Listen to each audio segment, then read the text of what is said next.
Bab 4, pengangkutan dalam tumbuhan. Jadi ini kamu boleh buka muka surat dalam buku teks ya, muka surat 74-75 lah. Okey, ada tentang pengangkutan dalam tumbuhan. Pengangkutan dalam tumbuhan dia ada melibatkan pengangkutan air, garam mineral. Air, garam mineral, kemudian kita ada pengangkutan sukrosa, asid amino dan hormon. Jadi untuk pengangkutan air, garam mineral ni, yang proses berlaku untuk mengangkut air dan garam mineral ni adalah disebabkan oleh tarikan transpirasi, tindakan kapilari, tekanan akar. Manakala bagi sukrosa, asid amino, hormon pula, dia diangkut melalui proses translokasi. Sekali lagi ya, cikgu ulang. Untuk pengangkutan air, garam, minerals, dia diangkut melalui tarikan transpirasi, tindakan kapilari, tekanan akar. Manakala untuk pergerakan pengangkutan sukrosa, asid amino, hormon melalui proses translokasi. Kita pergi dulu kepada pengangkutan air, garam, minerals ni, yang melalui tarikan transpirasi, tindakan kapilari dan tekanan akar. Kita cuba faham yang itu dululah, iaitu di bawah ni. Okey, melibatkan pergerakan air dan garam minerals. Yang ini boleh lihat pada muka surat 80. Okey, muka surat 80. Okey, yang pertama di sini ni, yang pertama di satu, yang ni tanah lah, tanah. Yang ni adalah rambut akar. Rambut akar. Boleh ya?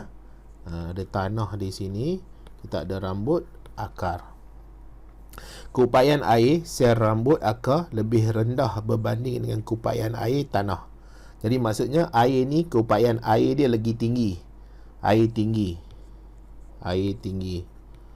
Air, tak naklah warna merah. Kita berwarna apa ya?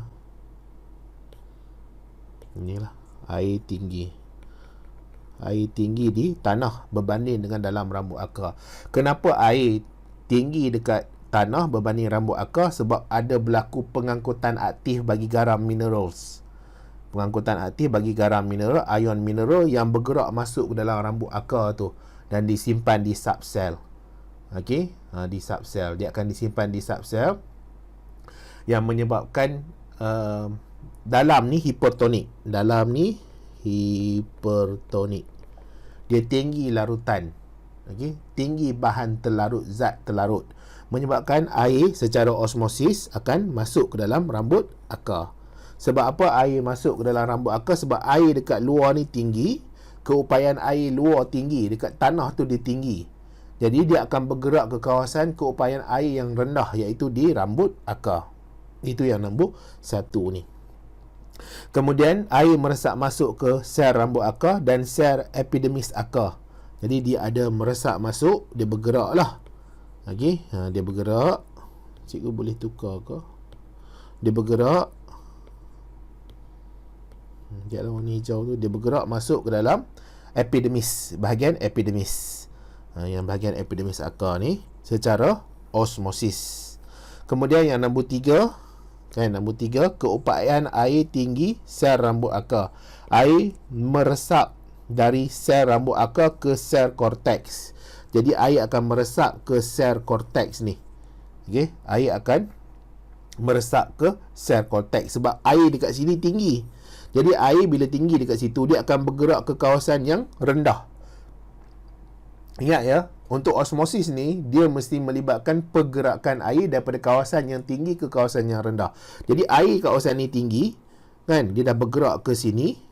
Sini tinggi, dia akan masuk ke bahagian korteks. Kemudian daripada korteks pula, dia akan pergi ke endodermis. Ni epidermis pula ni. Ni endodermis. Kamu betulkanlah ya, siapa yang beli nota cikgu tu. Endodermis. Yang ni boleh tengok dekat dalam buku teks pun ada perkataan endodermis. Jadi air akan merentas lapisan korteks, endodermis dan pericycle. Akan merentas endodermis, pericycles. Dan tekanan akar akan tolak air ke salur xilem. Jadi dia ada tekanan pada akar tu akan tolak. Kenapa ada tekanan? Sebab air tinggi di kawasan sini dia akan tolak masuk ke dalam xilem, sesalur batang xilem ni. Boleh ya? Jadi di situlah berlakunya pergerakan air daripada tanah sampailah dia masuk ke xilem. Jadi cikgu ulang sekali lagi. Jadi di tanah ni dia punya keupayaan air yang tinggi. Disebabkan apa? Sebabkan ada pengangkutan aktif yang akan membawa masuk ion mineral ni ke subsel, ke dalam sel, ke vakuol sel rambut akar ni. Menyebabkan dalam ni hipertonik. Dalam ni keupayaan air dia rendah. Jadi air akan bergerak daripada kawasan tinggi ke kawasan rendah. Kemudian air akan bergerak ke epidermis. Kemudian air akan bergerak daripada teori yang sama, kawasan yang tinggi ke kawasan yang rendah, dia akan masuk ke korteks, akan bergerak pergi ke endodermis, bergerak ke perisikal, dan akhir sekali disebabkan tekanan akar terhadap air itu akan masuk ke dalam xilem. Air itu akan masuk ke dalam xilem. Dan kemudian air itu akan ditarik naik pergi ke atas. Ditarik naik pergi ke bahagian daun. Ditarik naik pergi ke bahagian batang. Ditarik naik pergi ke bahagian ranting. Macam mana dia boleh ditarik naik? Antara sebabnya adalah tindakan kapilari. Jadi bila air itu terus naik, air yang kawasan sini akan ada hubung dengan kawasan air yang bawah ni. Jadi bila air yang atas ni dia naik, jadi dia akan tarik yang bawah ni bersama naik dia. Iaitu kita panggil sebagai daya lekitan. Jadi bila air yang atas ni naik, dia akan tarik yang bawah ni bersama untuk naik disebabkan oleh daya lekitan. Dan pada waktu yang sama juga, dia ada daya yang melekat antara air ni dengan dinding xilem ni. Okey, air yang melekat antara air dengan dinding xilem yang menyebabkan dia tak jatuh ke bawah. Kita panggil sebagai daya lekatan. Dan kenapa air ni akan terus naik? Sebab berlaku transpirasi pada daun. Okey, transpirasi pada daun. Transpirasi pada daun ni, air akan hilang pada daun tu. Mungkin pada batang. Okey, dia hilang pada batang, hilang pada daun. Jadi 90% kalau kamu ingat lagi bab yang sebelum ni cikgu ada ajar, 90% air hilang pada daun melalui proses transpirasi itu. Air akan resap keluar sebagai wak air. Ruang sel ke persekitaran melalui stoma. Sel mesofil berspan hilang air, jadi keupayaan air rendah. Osmosis terus berlaku. Jadi dekat sini ni ada air. Air ni datang daripada xilem. Dia keluar, masuk ke situ. Jadi xilem ni ada pada batang ni. Okey, xilem ada dalam batang. Jadi maksudnya bila xilem ni, air akan terus naik sebab dia nak ganti air yang hilang dekat daun. Dia akan terus naik untuk ganti air yang hilang, air yang digunakan dalam proses fotosintesis satu lagi melalui proses transpirasi.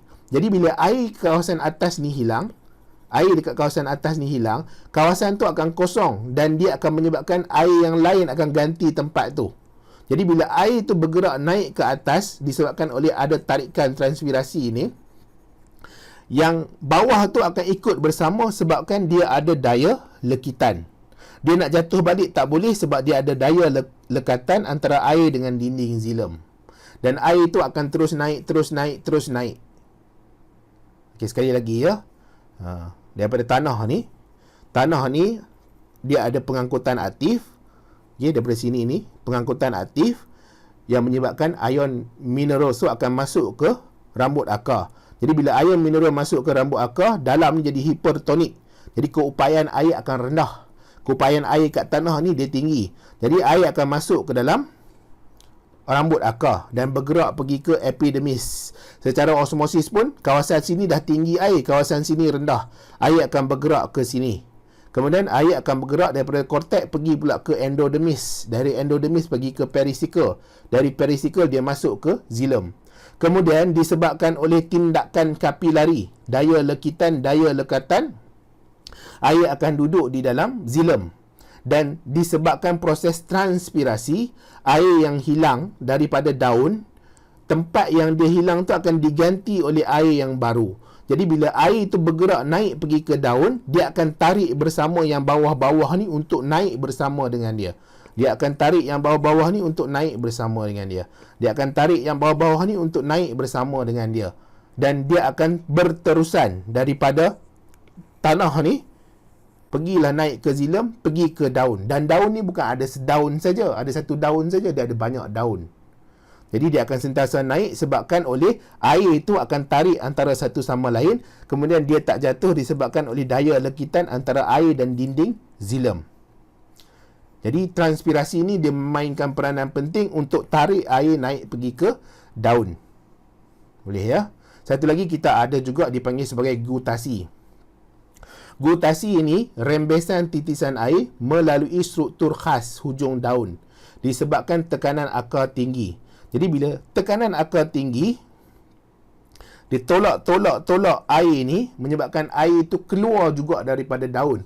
Walaupun waktu tu transpirasi, faktor yang mempengaruhi transpirasi ni dia tak tinggi. Contohnya kelembapan udara dia kering. Dia kurang kelembapan udara. Angin dia kurang.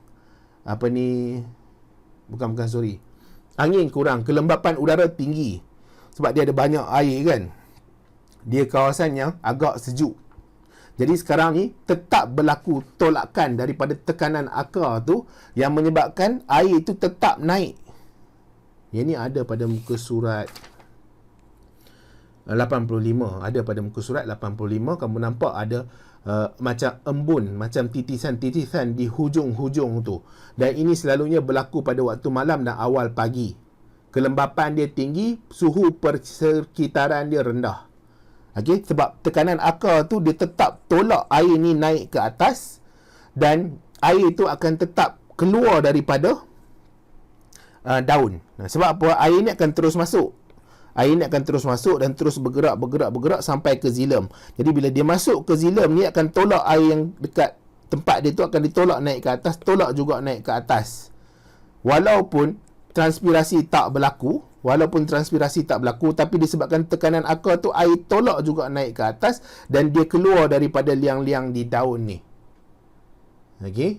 Dia keluar juga. Jadi bukan transpirasi, dia tak sama dengan transpirasi gutasi ni. Jadi gutasi ni adalah rembesan titisan air melalui struktur khas hujung daun disebabkan tekanan akar yang tinggi. Jadi air tu masih lagi duk ambil air dekat akar tu, dia tolak, dia masuk ke zilem ni akan bawa air naik ke daun. Nak tak nak air yang disebabkan ditolak tu akan keluar daripada bahagian-bahagian daun, struktur daun yang khusus. Okay? Jadi cikgu dah terang tentang gutasi dan transpirasi. Gutasi ini dia berlaku disebabkan oleh tekanan akar. Terutama sekali apabila keadaan udara tu kelembapan dia tinggi, suhu dia rendah. Contohnya pada waktu malam awal pagi. Transpirasi pula, kadar transpirasi akan tinggi apabila berlaku cuaca yang panas. Udara yang bergerak laju, angin yang kuat atau kelembapan yang rendah, dia kurang kelembapan dia. Dia akan menyebabkan tumbuhan tu hilang air di stoma. Okey, dia hilang air di stoma melalui stoma. Dan sekarang ni cikgu akan cuba terangkan tentang translokasi.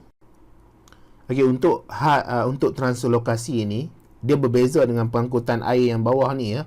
Untuk translokasi ini dia adalah untuk pengangkutan sukrosa. Jadi ini kamu boleh lihat pada muka surat 87. Okey, laluan translokasi dalam tumbuhan. Jadi cikgu dah terang tadi translokasi ni adalah untuk nak angkut sukrosa, asid amino, hormon di dalam flowworm dari daun ke bahagian tumbuhan yang lain seperti batang dan akar. Jadi kita tengoklah. Tadi yang bawah ni kamu nampak yang warna hitam ni kan? Yang warna hitam ni dia melibatkan hitam sini lah. Okey, pada waktu yang sama juga yang untuk translokasi ni dia adalah warna kuning ni. Okey, warna kuning. Yang sinilah. Dia berkait rapat antara proses pengangkutan air dan translokasi ini, dia berkait rapat antara satu sama lain. Kita pergi yang dulu yang nombor 1 ni. Kamu boleh tengok juga dekat muka surat 87 ya. Siapa yang tak beri nota cikgu, bolehlah kamu tengok pada muka surat 87. Jadi translokasi ini sukrosa gerak ke tiub tapis melalui pengangkutan aktif. Jadi sukrosa akan bergerak dari daun ni. Sebab apa? Sebab sukrosa ni dihasilkan di daun lah. Gula ni dihasilkan di daun. Jadi bila dia dihasilkan di daun, dia akan bergerak ke tiub tapis di sini. Okey, melalui pengangkutan aktif. Dan semestinya dia akan lalu dekat sel rakan. Ada sel rakan dekat sini. Sama dalam buku teks tu ada gambar rajah sel rakan. Dia akan pergi ke tiub tapis. Boleh ya? Sekali lagi cikgu ulang, sel daun ni akan jalankan fotosintesis, dia akan hasilkan gula lah. Antara gula yang dihasilkan adalah sukrosa. Jadi kita gunalah sukrosa, dah disebut sukrosa situ. Cikgu tak naklah sebut glukosa ya. Dia sebab dalam buku teks ni dia sebut sukrosa, kita ikut saja sukrosa. Jangan kita peningkan kepala kita nanti. Bila kita dah pening kepala, kita dah rasa fed up nak belajar, nak cuba fahamkan. Yang mana mudah kita cuba buat dulu yang mudah, yang mana susah kemudian kita tangguhkan sekejap. Jadi sel daun ni ada fotosintesis, hasilkan sukrosa, dan melalui pengangkutan aktif dia akan bergerak pergi ke tiub tapis. Dia akan melalui sel rakan. Kemudian tiub tapis akan kurang keupayaan air. Sebab apa dia kurang keupayaan air? Sebab dia tinggi sukrosa. Ni sekali lagi kefahaman tentang bab yang ketiga, kalau tak salah cikgu, tentang hipertonik, isotonik, hipotonik. Kamu kena cukup-cukup fahamkan tentang keupayaan air itu tinggi atau rendah. Disebabkan oleh zat terlarut tu, bahan yang terlarut tu. Jadi kalau sukrosa tinggi, sekarang ni keadaan dalam ni jadi hipertonik. Jadi bila dia hipertonik, air akan rendah, keupayaan air rendah. Jadi tiub tapis sekarang ni kurang keupayaan air. Jadi air dari xilem akan masuk ke tiub tapis.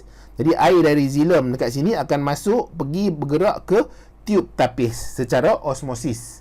Sebab apa? Sebab dekat sini dia tinggi sukrosa, dia jadi hipertonik, dia tinggi zat terlarut, dia rendah keupayaan air.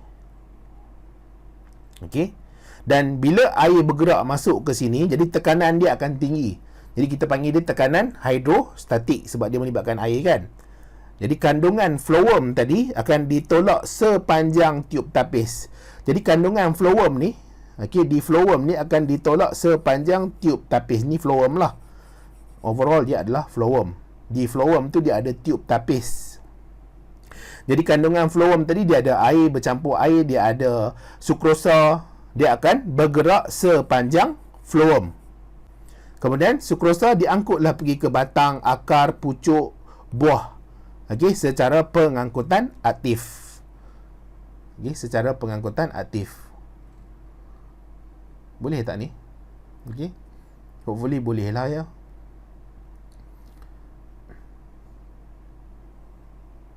Kemudian nombor 6. Ni nombor 4 pergi ke atas sana. Phloem akan tinggi keupayaan air, air akan kembali ke xilem. Jadi phloem ni akan tinggi keupayaan air, air akan pergi ke xilem, masuk balik ke xilem. Dan transpirasi akan tarik air sepanjang salur xilem untuk dia pergi ke bahagian daun.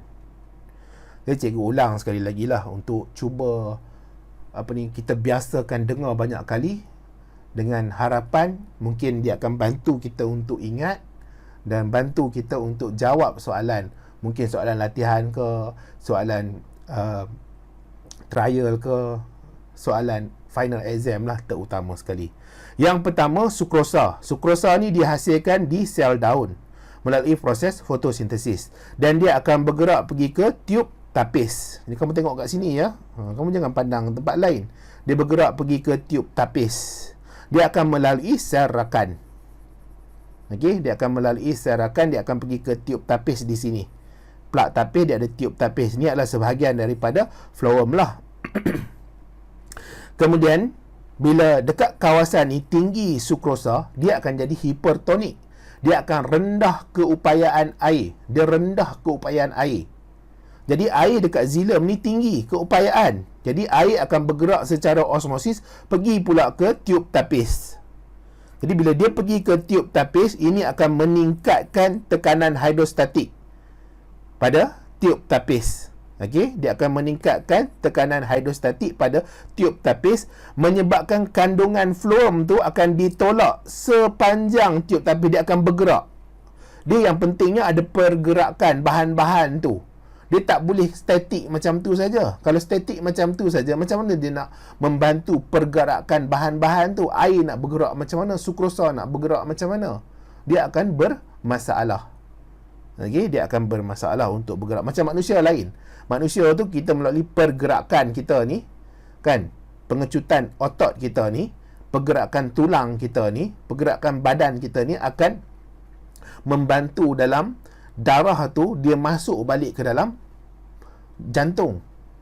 Tapi untuk tumbuhan dia memang tak bergerak. Jadi nak tak nak dia mestilah adanya proses yang kita sedang belajar ni. Jadi sukrosa kandungan fluorm tu akan ditolak sepanjang tiub tapis. Dan kemudian apabila dia sampai ke batang, dia nak masuk ke batang macam mana? Sukrosa tu nak masuk ke batang macam mana? Sampai ke akar. Sukrosa nak masuk ke akar macam mana? Sampai ke pucuk. Dia nak pergi ke pucuk macam mana? Dia nak masuk ke sel-sel pucuk tu macam mana? Melalui pengangkutan aktif. Okey, dia melalui pengangkutan aktif. Jadi bahagian-bahagian ni akan ambil lah sukrosa. Kalau dia perlu sukrosa, dia ambil lah. Kalau dia tak perlu, dia tak ambil lah. Okey, pada waktu yang sama, fluorm ni akan ada tinggi keupayaan air. Sebab apa? Air masuk ke bahagian atas tadi. Dan air akan kembali ke xilem. Dan xilem akan membawa air itu pergi ke bahagian daun melalui transpirasi. Okey, tarikan atau transpirasi lah. Jadi itu yang berlaku waktu translokasi. Jadi cikgu harap kamu boleh faham lah. Jadi cikgu terangkan ni semua adalah berdasarkan buku teks, dengan harapan kalau kamu tak beli nota pun ada buku teks untuk kamu baca. Kemudian kita pergi sedikit lah tentang maklumat-maklumat tambahan yang ada dalam buku teks yang cikgu juga kena terang kepada kamu. Kita ada tisu vaskular yang melibatkan xilem dan fluorm. Ini muka surat apa ya?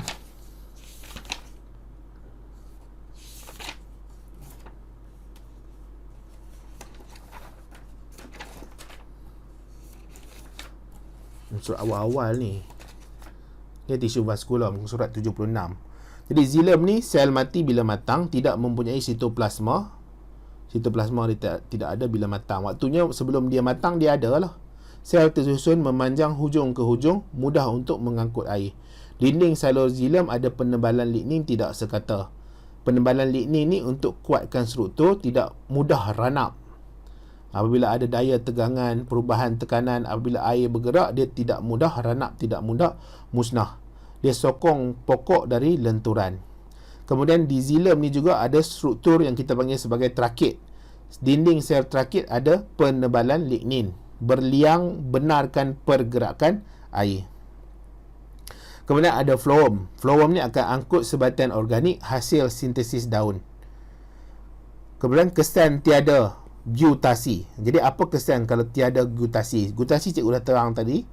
Tekanan akar yang efektif, sukar dikekarkan. Okey, bahan kumuh tumbuhan tidak boleh disingkir. Tekanan dalam urat daun akan tinggi, daun akan pecah. Jadi kalau dia tak dapat, daun tu tak dapat keluarkan air-air tu, menyebabkan tekanan dalam urat daun ni akan tinggi dan daun akan pecah. Dan bila daun pecah, daun akan terdedah dengan jangkitan patogen.